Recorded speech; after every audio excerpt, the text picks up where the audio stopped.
우리 이렇게 정면에 보시면 오늘 꽃꽂이가 좀 멋지지 않습니까? 잘 보시면 이게 이제 무덤을 뚫고 올라온 그런 십자가, 그걸 이제 상징하고 있는 것입니다. 참 너무나 멋진 그런 꽃꽂이를 해주셔서 너무나 감사를 드립니다. 부활이라는 것은 그렇게 무덤을 뚫고 올라온 그 과거의 시점부터 지금까지, 미래까지 영원히 이어지는 것이 부활입니다. 그래서 부활은 우리가 세 가지 시점이 있다라고 생각을 해볼 수가 있습니다. 먼저는 2000년 전에 일어났던 부활 사건입니다. 요한복음 20장 8절에 보면 그때야 무덤에 먼저 왔던 그 다른 제자도 들어가 보고 믿더라, 이렇게 말씀합니다. 부활하신 예수님의 빈 무덤을 보고 믿었던 제자들의 고백입니다. 2000년 전에 부활하신 예수님, 우리 부활 신앙의 근거, 역사적 사실.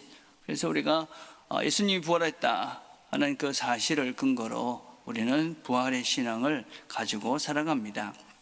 또 요한복음 20장 6절에 보면 믿는 자들의 부활, 영원한 부활이 있습니다.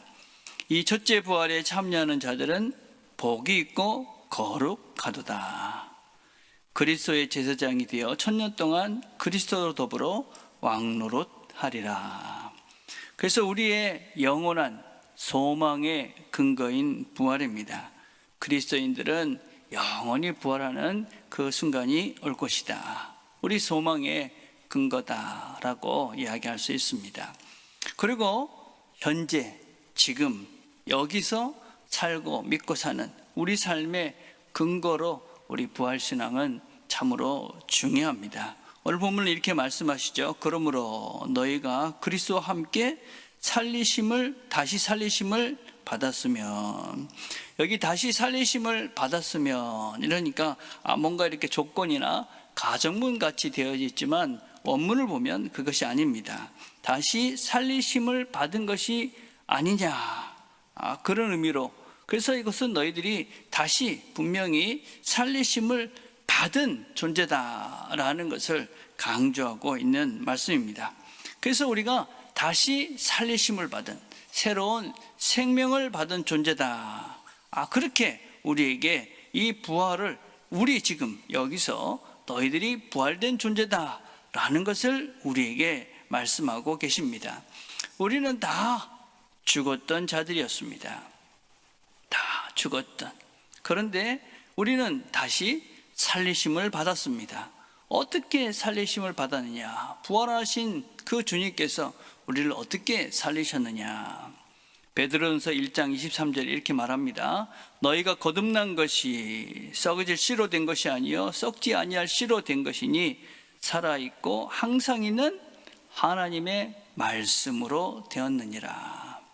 야고보서 1장 18절도 이렇게 말합니다. 그가 그 피조물 중에 우리로 한 첫 열매가 되게 하시려고 자기 뜻을 따라 진리의 말씀으로 우리를 낳으셨느니라. 우리는 하나님의 말씀으로 새롭게 태어났다. 하나님이 우리를 하나님의 말씀으로 새롭게 태어나게 하셨다, 그렇게 말씀합니다. 하나님 말씀으로 새롭게 태어난다는 것은 무엇이냐? 이게 아는 것이 참 중요합니다.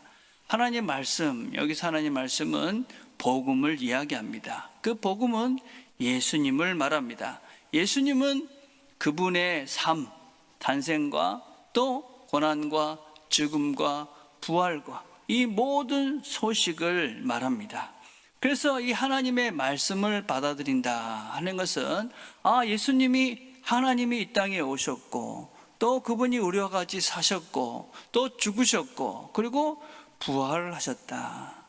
그 사실을 내가 받아들이고 나도 그런 존재가 될 것이다 라는 것을 알게 된 사실을 말합니다.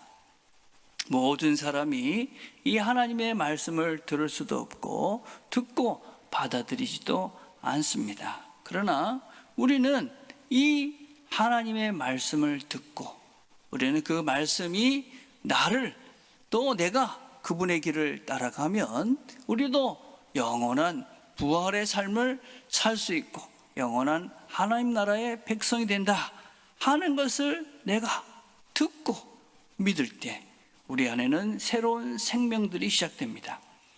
모든 사람에게는 사실은 하나님께서 하나님을 알만한 생명들을 부어 누셨습니다. 그것이 우리가 하나님이 우리를 하나님의 형상으로 만들었다라는 표현입니다. 하나님이 우리를 원래 모든 사람을 하나님의 형상으로 만드셔서 하나님을 알 수 있게 하셨습니다. 그런데 죄라는 것이 그 생명을 죽여버렸습니다. 그런데 새로운 소식이 들린 겁니다.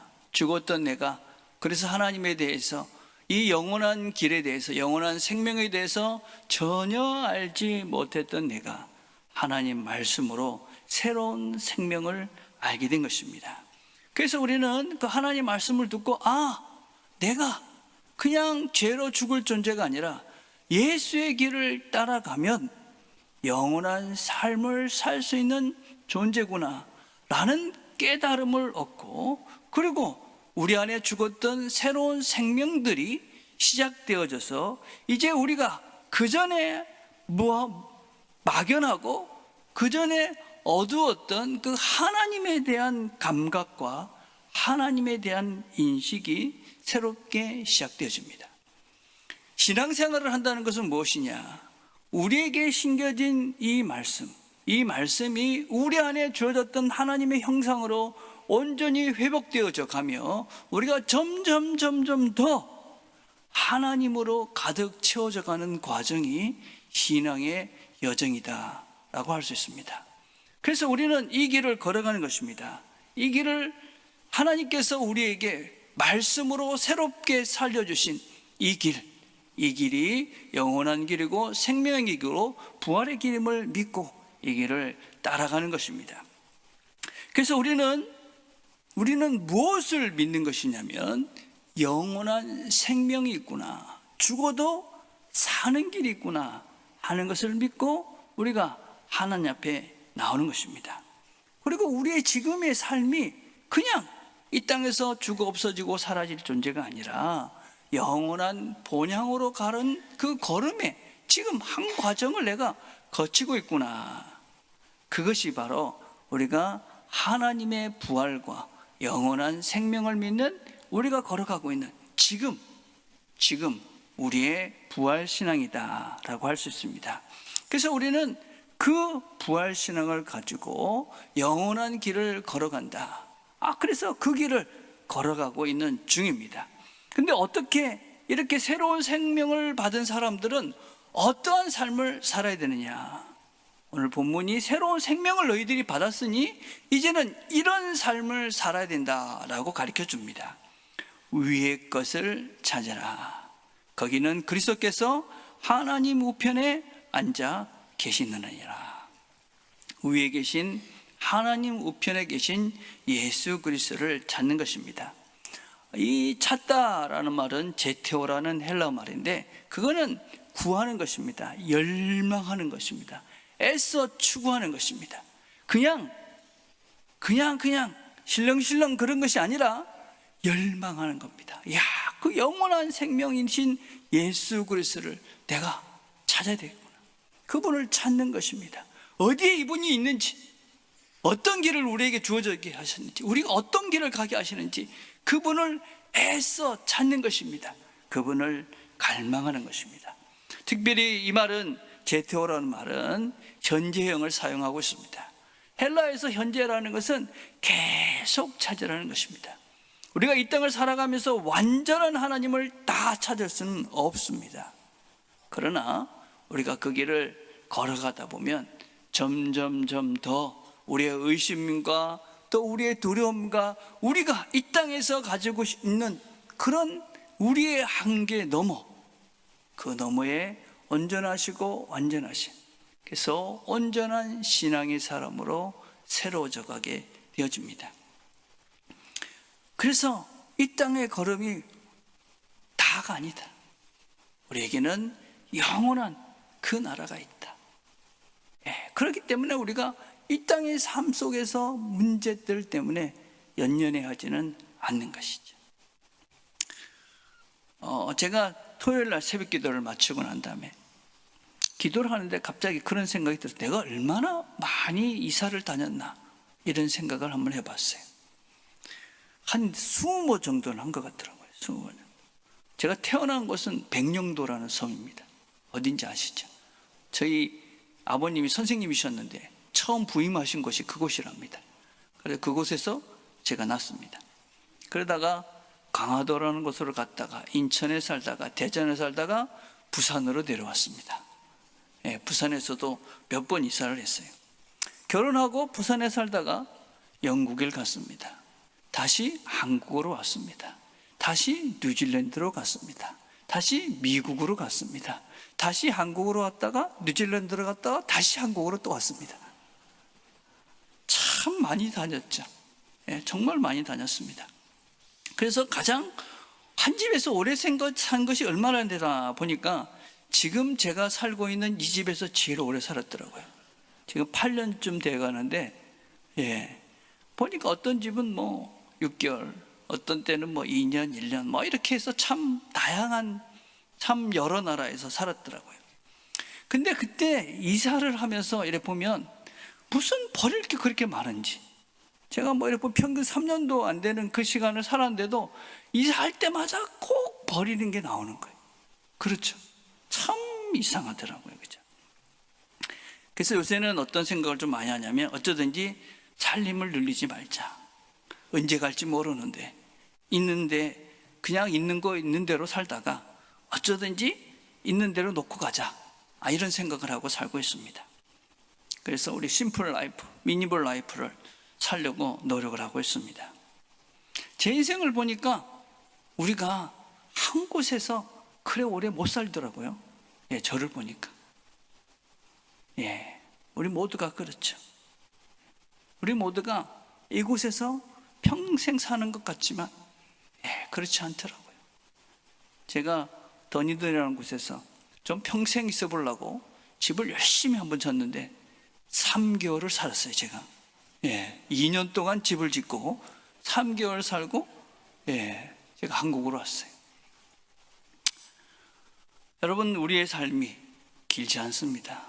제가 한국 와서 또 새벽기도 때 그런 얘기를 했죠. 정말 감사한 건 무엇이냐. 제가 뉴질랜드 있을 때는 결혼식 주례만 많이 했습니다. 근데 여기 와서는 장례식을 참 많이 주례하고 있습니다. 근데 참 감사합니다.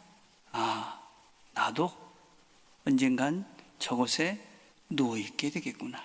그날이 반드시 온다. 반드시. 나의 끝이, 이 땅에서의 나의 끝이 있구나. 그걸 확인하는 시간들이 장례식이잖아요. 그렇죠? 그런데 그것이 끝이 아니라 이곳을 떠나면 영원히 쉴 곳이 있다. 그런 믿음들을 가지고 장례식을 치르면서 참 감사합니다. 여러분, 그렇기 때문에 우리가 이곳에서 막 살라? 그게 아니죠. 우리는 영원한 나라를 꿈꾸고 있기 때문에 우리의 삶은 영원한 삶 속의 한 부분인 것이죠. 우리의 삶은 이 땅에서 끝이 아니라, 죽음은 끝이 아니라 영원 속에 있는 한 부분이 지금이다. 소중한 것입니다. 그래서 우리는 이 삶을 영원 속에 살아가기 때문에 이 하루하루의 삶들이 소중하고 귀한 것이죠. 여러분, 이 찾으라 하는 말은 가장 우선되게 이것을 추구해 가라는 말입니다. 누가복음 12장 31절에 이렇게 말합니다. 오직 너희는 그의 나라를 구하라. 그리하면 이런 것을 너희에게 더하시리라. 여기서 구하라 하는 이 말이 바로 제테오, 찾으라는 말하고 똑같은 것입니다. 먼저 그의 나라를 찾아라, 구하라. 너희 소유를 팔아 구제하여 낡아지지 아니하는 주머니를 만들라. 곧 하늘에 둔 바 다함이 얻는 보물이니 거기는 도적도 가까이 하는 일이 없고 좀도 먹는 일이 없느니라. 너희 보물이 있는 곳에는 너희 마음도 있으리라. 제일 우선으로 하늘에 계신 예수 그리스도, 그분을 열심히 찾아라. 그의 나라를 찾아라.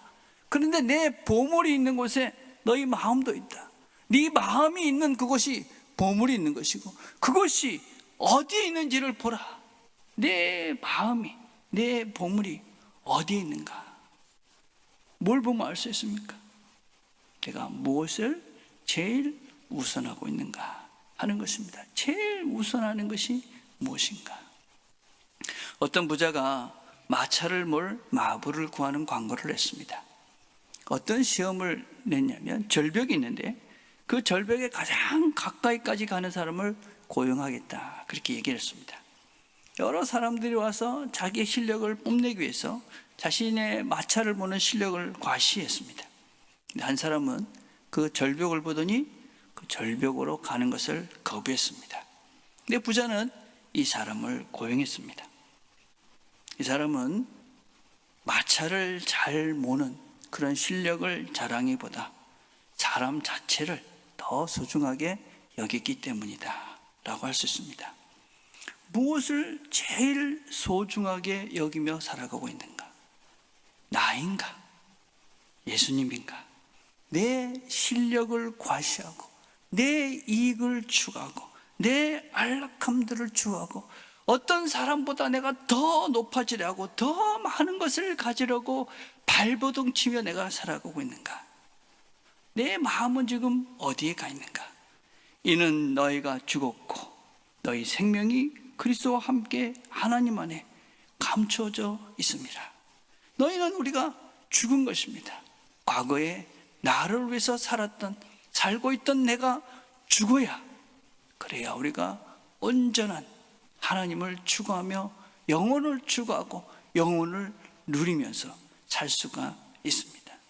이 삶을 사는 사람들이 복된 삶이다. 이런 사람들은 무엇을 생각하며 사는가? 오늘 3장 2절에 이렇게 말합니다. 위의 것을 생각하고 땅의 것을 생각하지 말라.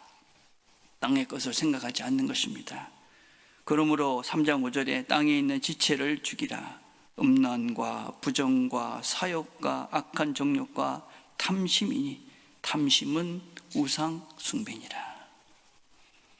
음란과 부정과 조절되지 않는 자기중심적 욕망인 사욕과 악한 정욕, 파괴적인 해로운 정욕을 말합니다. 탐심입니다. 더 갖고자 하는 욕망, 더 높아지려는 욕망. 이건 단순한 소유욕이 아닙니다. 하나님을 대체해서 하나님보다 더 가지고 싶은 하나님을 대체하는 그런 점에서 우상 숭배다. 모든 것들 하나님보다 더 추구하고 살아가는 것은 우상 숭배다. 우상은 무엇입니까, 여러분? 우상은 아무것도 아닙니다. 우상은 아무것도 아니죠. 이 땅에 여러분들이 그 무엇을 추구하고 있다면 이 땅에서 이 땅의 것을 추구하며 음란과 부정과 사욕과 악한 정욕과 탐심을 가지고 이 땅을 살아가면서 자기만을 위해서 살아가면서 자기의 욕망을 추구하며 살아가는 그 육체를 위해서 살아가는 그 존재는 결국 죽음으로 다 모든 것이 끝남으로 끝이 납니다. 우상은 아무것도 아니기에 결국은 허망한 인생을 살다가 허망하게 인생이 마무리되어집니다. 그래서 우리를 향해서 위의 것을 찾으라 꼭 그렇게 말씀하십니다. 그러므로 너희는 하나님의 택하신 거룩하고 사랑하신 자처럼 긍휼과 자비와 겸손과 온유와 오래 참음을 옷 입고 누가 네게 혐의가 있거든 서로 용납하여 피차 용서하되 주께서 너희를 용서하신 것 같이 너희도 그리하라. 이 모든 것 위에 사랑을 다하라. 긍휼, 다른 사람의 고통에 깊이 공감하는 것이죠. 예수님이 우리의 아픔과 고통을 공감하고 함께 하신 것처럼 긍휼하라, 자비를 베풀라, 겸손하라. 우리 존재 자체가 누구인지를 똑바로 보고 타인을 존중하며 살라는 것입니다. 온유하라.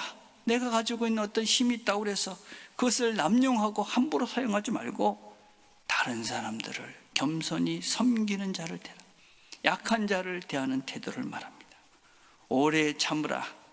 그것은 내가 다른 사람이 잘못했다고 재촉하거나 단절하지 않는 인내를 말합니다. 용서하는 것이죠. 하나님이 나를 용서했기 때문에 나도 용서받았기에 너를 용서하는 것입니다. 그 위에 사랑을 더하라. 이 사랑이 무엇이냐? 이 사랑은 아가페 사랑이라고 합니다. 아가페 사랑은 계산하지 않는 것입니다. 달라스 윌라드는 그래서 이렇게 말합니다. 사랑은 삶에 계산된 전략이 아니다. 사랑은 존재 방식이며 하나님과 닮아가는 유일한 길이다. 하나님은 아무런 대가와 아무런 것들을 기대하지 않으시고 아낌없이 자신을 내어주신 그분입니다. 그것이 사랑이고 우리는 그 사랑을 통해서 하나님을 닮아가는 존재가 되어진다. 우리는 금요일에 자신의 가장 소중한 전 재산을 주님 앞에 쏟아부었던 한 여인의 이야기를 함께 나눴습니다. 자신의 전 재산, 정말 비참한 동네에 살면서 어떻게 모았는지 모르지만 엄청난 돈이 가치가 있는 그 향유를 주님의 발 아래 다 쏟아붓습니다. 자신의 모든 것들을 쏟아부을 수 있는 사랑. 여러분, 우리가 누구를 사랑만 해도, 사람을 사랑만 해도 행복해지지 않습니까? 근데 하나님을 내 모든 것들을 쏟아부을 수만큼 사랑할 수 있다면, 그 하나님의 사랑을 사랑으로 느끼며 실천하며 살 수 있다면 이 사람이 얼마나 복된 사람이겠습니까? 영혼을 사는 존재, 우리는 그 사랑을 하며 그 주님의 사랑을 기억하고 사랑하며 하나님의 사람으로 새로워져 가는 것이 바로 우리가 이 걸음을 걸어가는 신앙인의 걸음입니다. 이제 우리가 성찬으로 나아갑니다. 우리 안에 계신 새로운 생명이 되신 그리스도의 몸과 피를 우리가 먹고 마시며 우리 안에 그분의 사랑을 채워가는 시간입니다. 이 성찬을 통해서 우리 안에 시작된 새 생명이 더 크게 자라가고 우리가 더 큰 사랑의 사람들이 되어지고 하나님께서 원하시는 사랑의 사람으로 새로워져 가는 저와 여러분 되시기를 간절히 바라겠습니다. 기도하겠습니다.